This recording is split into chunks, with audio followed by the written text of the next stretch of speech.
Vadnagar ITI ગયા અને રૂમમાં જઈને આ સાહેબે શું પહેરાવી દીધું.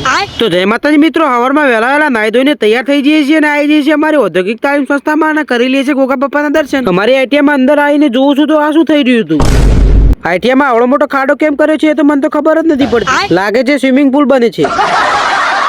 આવી જાઉં છું અમારા ટ્રેડની સામે ને જોઉં છું તો બધા ભાઈઓ ઉભા હતા. ઉભા અમે ગાડીઓની રાહ જોઈ રહ્યા છે અને એટલી વારમાં જ 2 ગાડીઓ આવી જાય છે. ગાડીઓમાં બધા ભાઈઓ બેસી જઈએ છે અને ગાડીઓ ઉપડી જાય છે વડનગર જવા માટે. દુકાનેથી લઈ લઈએ છીએ પડીકા, કારણ કે વડનગર આઈટીઆઈમાં રિસેસ ટાઈમે કોઈને બહાર આવવા નથી દેતા. પડીકો લઈને પાછા અમે આવી જઈએ છીએ અમારી વડનગરની આઈટીઆઈમાં. બધા ભાઈઓ ગાડીઓમાંથી ઉતરી જાય છે અને જવા માંડે છે અમારી લેબ તરફ. મસ્તી કરતા કરતા બધા ભાઈઓ અમે નીકળી જઈએ છીએ અમારી લેબ તરફ જવા માટે અને અમે પહોંચી જઈએ છીએ અમારી લેબમાં. લેબમાં ભણી લઈએ છીએ અને 12 વાગી જાય છે અને રિસેસનો ટાઈમ થઈ જાય છે એટલે રિસેસ પડી જાય છે. રિસેસ પડતા બધા ભાઈઓ બહાર આવી જઈએ છીએ અને અમે ઉધી રહેતા જગ્યા, કારણ કે કરવાનો હતો અમારે નાસ્તો. ચાલતા ચાલતા અમને મસ્ત જગ્યા મળી જાય છે ને ત્યાં અમે બેસી જઈએ છીએ નાસ્તો કરવા માટે. નાસ્તો વાસ્તો કરી દઈએ છીએ અને પાછા આવી જઈએ છીએ અમારી લેબમાં એટલે સાહેબ અમને પહેરાવી દે છે VR હેડસેટ. ત્યાર પછી આખો દિવસ મોજ કરી દઈએ છીએ અને હોજ પડી જાય છે એટલે અમારી ગાડીઓ આવી જાય છે અમને લેવા માટે. એટલે અમે બધા મિત્રો જઈ રહ્યા છીએ અમારી ગાડી તરફ. ત્યાર પછી અમારી ગાડી ઉપડી જાય છે ઘર તરફ અને આપણે વડનગર આવ્યા હોય અને ઉપસરપંચની ચા ના પીએ એવું તો કદી બને જ નહીં. આપણે આપણી ગાડી રોકી દઈએ છીએ ઉપસરપંચની ચા પીવા માટે. બધા જ મિત્રો ગાડીઓમાંથી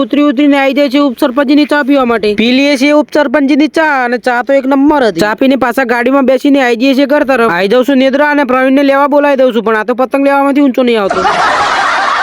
અને આ આપણા ખાસ મિત્ર એ પતંગની દુકાન ખોલી છે અને આ ભાઈની દુકાને બધા પ્રકારની ફિરકીઓ મળી રહે છે અને એ પણ વ્યાજબી ભાવે. અને એટલું જ નહીં, એ તમને બધી ફિરકીઓ સાથે સાથે બધા પ્રકારના પતંગ પણ મળી રહે. બીજી એવી ઘણી બધી વસ્તુઓ પણ મળી રહે છે, જેમ કે આ મોટા મોટા ભૂંગળા અને વસ્તુ પણ બેસ્ટ ક્વોલિટીની અહીંયા મળી રહેશે. અને તમારે તમારા બાળકો માટે નાની નાની વસ્તુ એમ કે નાના નાના પતંગ જોતા હોય તો એ પણ મળી રહેશે અહીંયા. ભાવમાં પણ વ્યાજબી રીતે કરી આપશે. અને લોકેશનની વાત કરું તો નેદ્રા બસ સ્ટેન્ડ ઉપર આમની દુકાન છે.